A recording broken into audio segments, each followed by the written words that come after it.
Bienvenidos a Besos de NYC. Welcome to Besos de NYC. Today I am so excited to introduce you to the Tin Cup Cafe. It's a small cafe bistro located in the Greenwood Heights neighborhood of Brooklyn. It's a small business, family owned by Craig Handfield and Heni Bodi. And I'm looking forward to sharing with you the conversation that I had with Craig. He went into depth, sharing with me what the Tin Cup Cafe is about, the challenges that they're facing in light of COVID-19 and the financial hardships that they're facing, as well as the experience of applying for a small business loan offered by the federal government through the SBA. I hope you enjoy our conversation. I know I did, and I learned a lot.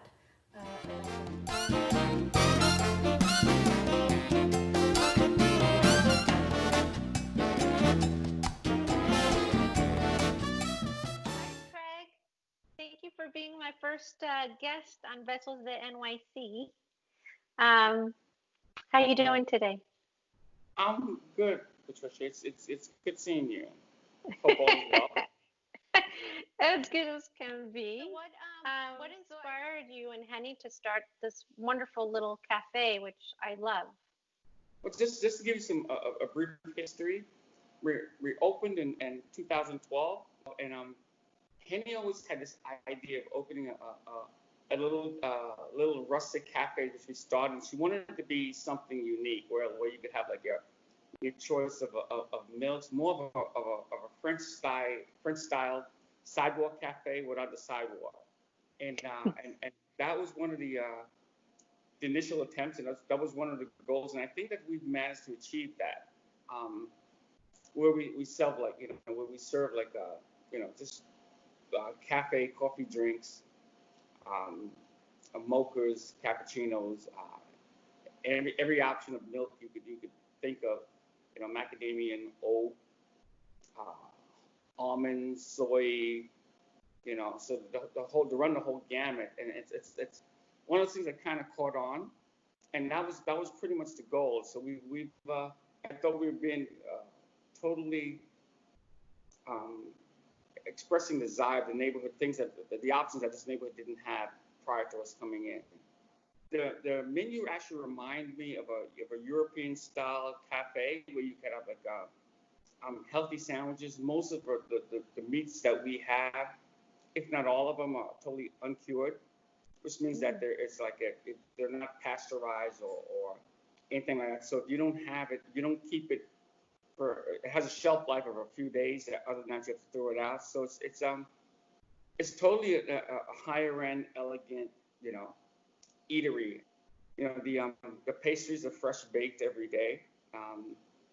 So it's a nice, clean, secure environment.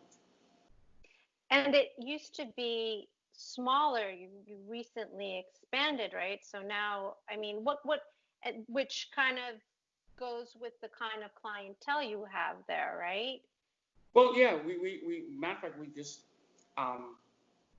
a few days prior to Corona, we've expanded, and which is bad timing, but that's a manageable issue, I think, when all of us come back. But one of the reasons for the expansion is that we've noticed that people would come in, and we were losing a lot of clientele because there was no place to sit. So what we decided to do is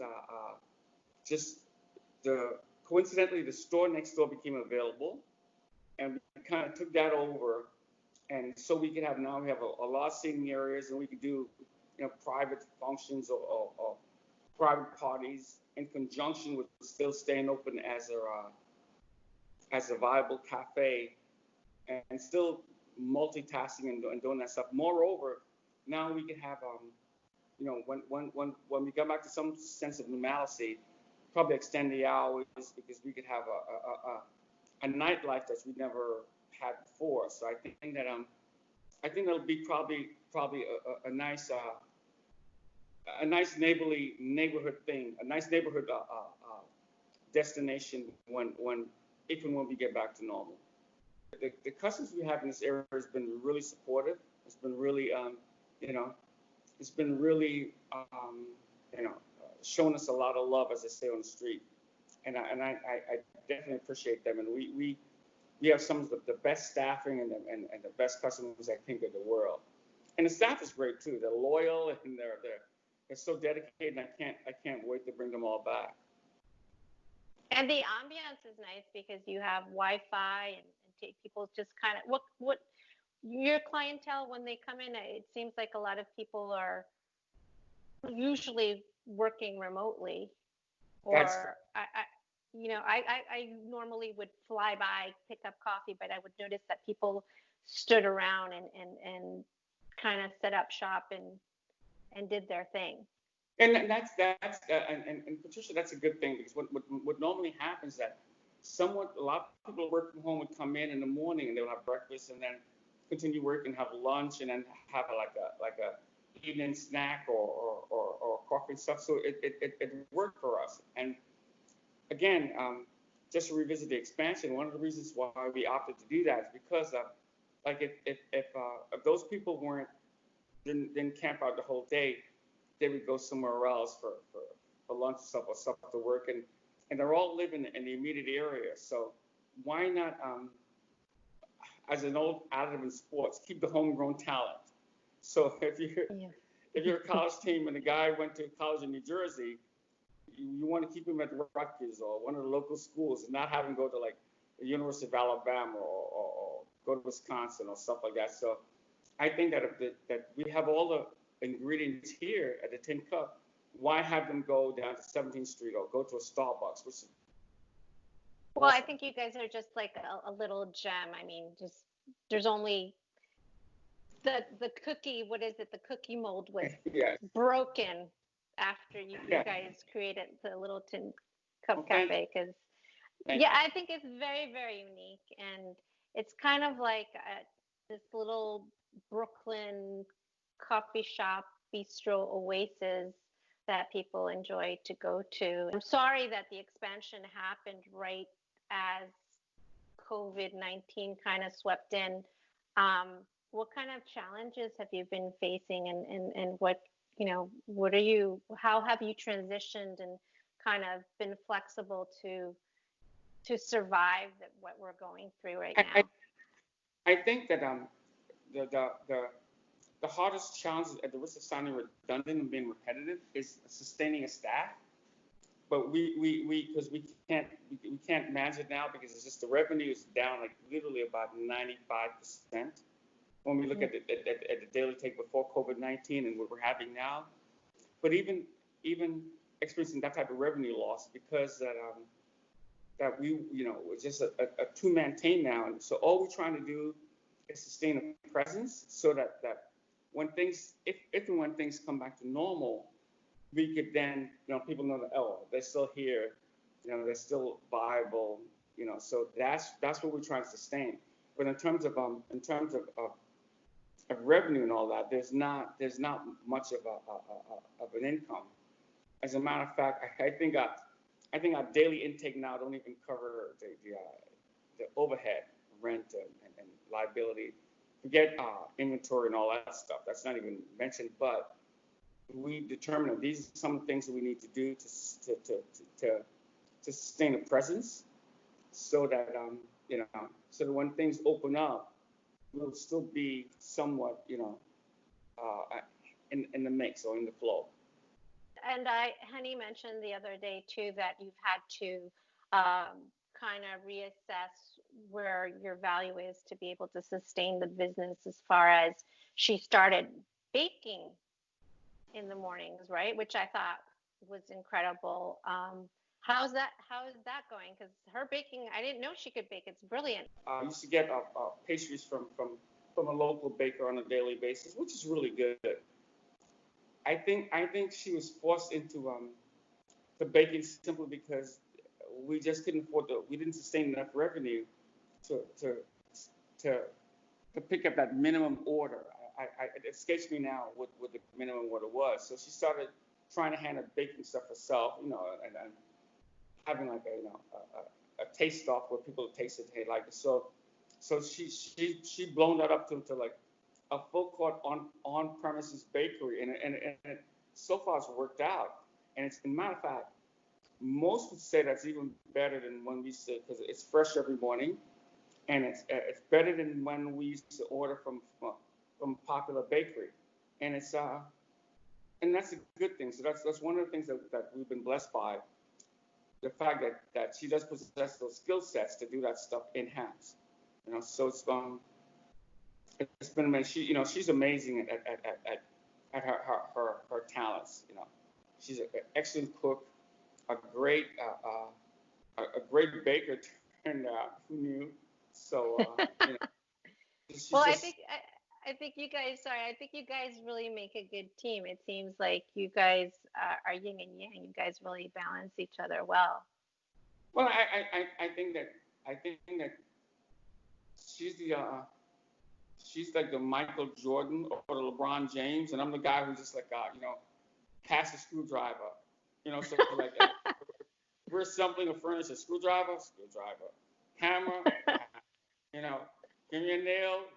That's my role. But someone would argue that without the guy handing you the tools, maybe but she's definitely the majority of the business, and all the kudos go to her for that. I'm not being modest. I'm being totally sincere. And we should say that she's not here because she's very shy in front of the camera. Yeah. So you agreed. Thank you for agreeing to. She's not an upfront camera person, but so. I never want to take the credit for anything, any of the councilmen. Always want to shovel the accolades to other people, and that's a good quality. Or so I had those qualities, because I'm the guy who's always be in front. I'm like, it's me. I'm so glad you're a team player. Oh, absolutely.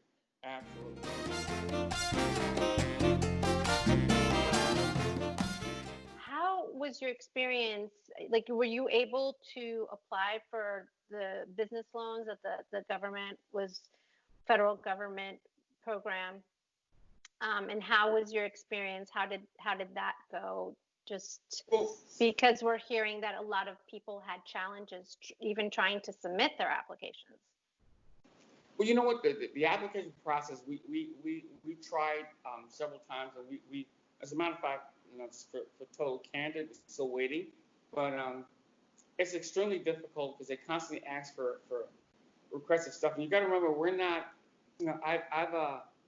I'm a business guy, I have a business degree, but when it comes to stuff like this, you need someone who, like a numbers guy, someone who knows accounting, procedures. And there are a lot of people I've heard that gotten them, but a lot of small businesses like us, or even mom and pop shops that really need the help, in my opinion, is not getting it, because the way that the distribution is made, it seems like it's more intended for mid-sized companies. When I said mid-sized companies, I mean they said that small business is 500 employees or less. But what I found and what I've read, that a lot of multi-billionaires corporations have gotten loans, which we didn't get, because they had attorneys could jump on it like right away and just like do it and so we didn't have that option or those skill sets.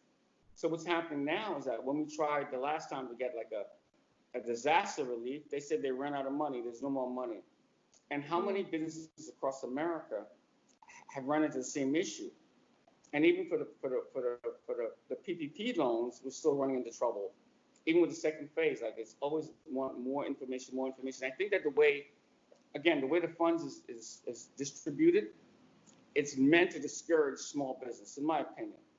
It's meant to discourage people like me, and people like the guy next door, the guy on the corner, from getting these loans, because they don't have attorneys on retainer who they can just call in the middle of the night and say, hey, jump on this right away. So I think that the way it was handled, I shouldn't say handled, because I don't that's a political opinion. I think the way it was distributed could have been better handled. So, there are people that I've learned, or I've read about, as getting loans that totally don't need, like big companies, who have Yeah. an access of 500 people who are getting these loans, and it doesn't really anger me, but it gets me upset when I'm struggling to stay open and stay alive financially, and people who are public companies are getting these SBA loans. I just don't understand it. I think what I was reading, and yeah, you're right. These big companies, like I was surprised to hear that Shake Shack had been given one of the loans, which they returned because it was the right thing to do. But I think that what I was reading is there's just a lack of guidance and regulations as far as how the banks should distribute the money. So I think that that's something that needs to be incorporated next time, because define in detail what is a small business, because how is it possible, like you said, that these multi-billion-dollar companies were able to even apply, even qualify for the loan if they're not a small business? It's a very far-fetched that would be possible when the whole point was to help small businesses, right? Because small businesses are essential and need the most help and for our local communities. Yeah, so when we mention companies like Shake Shack and the like, you got to remember these are only companies that we know about. Imagine companies who are in this country. There's several multi-billion-dollar companies, multifaceted in different areas, in excess of 500 employees that got money. What were the ones that didn't return it? Like the LA Lakers. I think that a lot of these companies are shamed into returning the money simply because, hey, how dare you?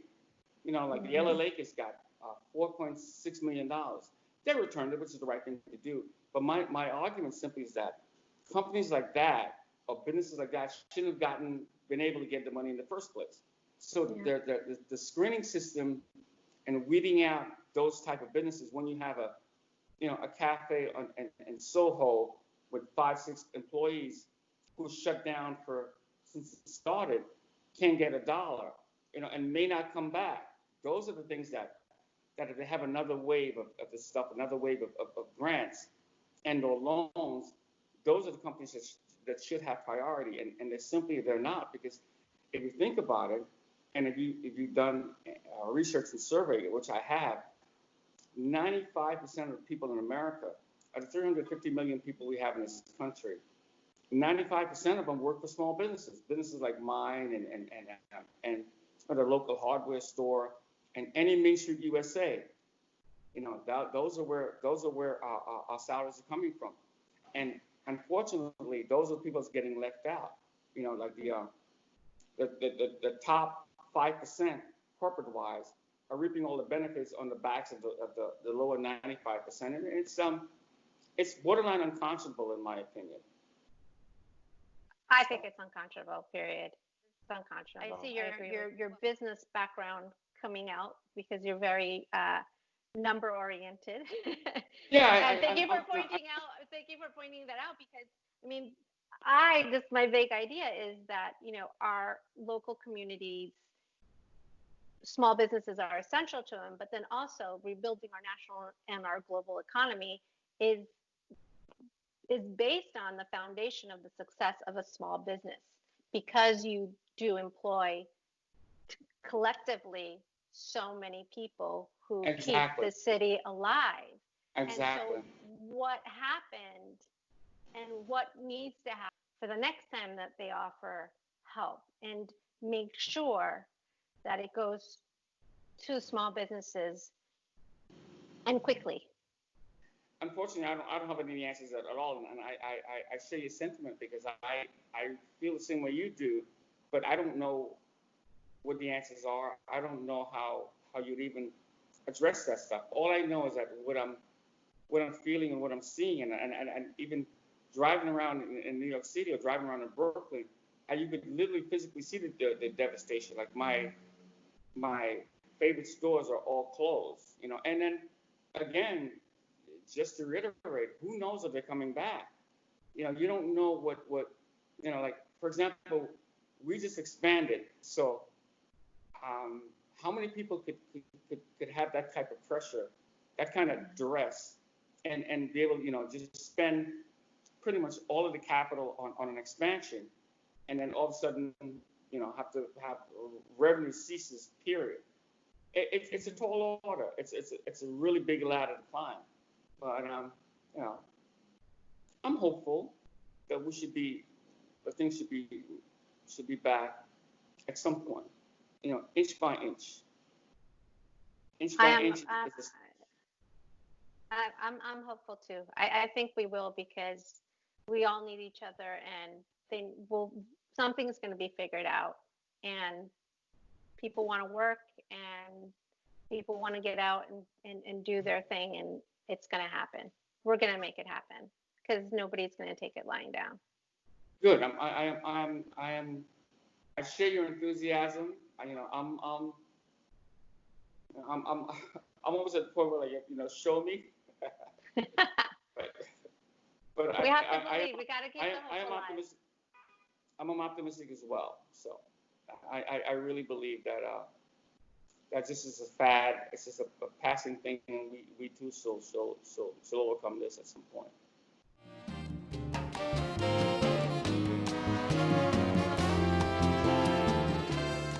If you're ever at Greenwood, which is it's a beautiful place, it's a gorgeous place. We're literally like a block and a half away. And not only that, we're between 24th and 23rd Street. So if you're on 24th Street, you could look down and see a clear shot of the Statue of Liberty.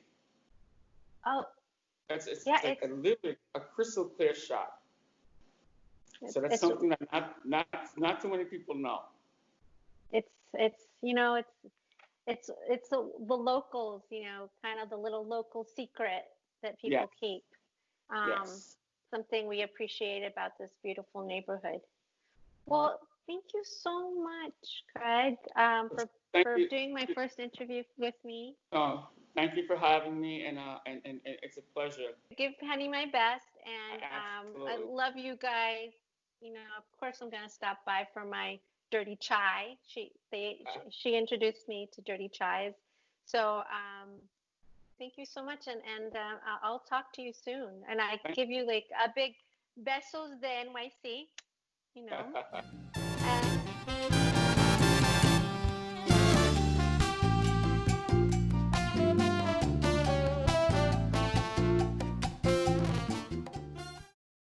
I hope you enjoyed my discussion with Craig and learning more about the Tin Cup Cafe. To help support them, I've provided below links to their Facebook and Instagram. If you'd like to join me on future adventures throughout NYC, please subscribe by clicking on the button below. Until next time, this is Patricia Wedding sending you besos de NYC.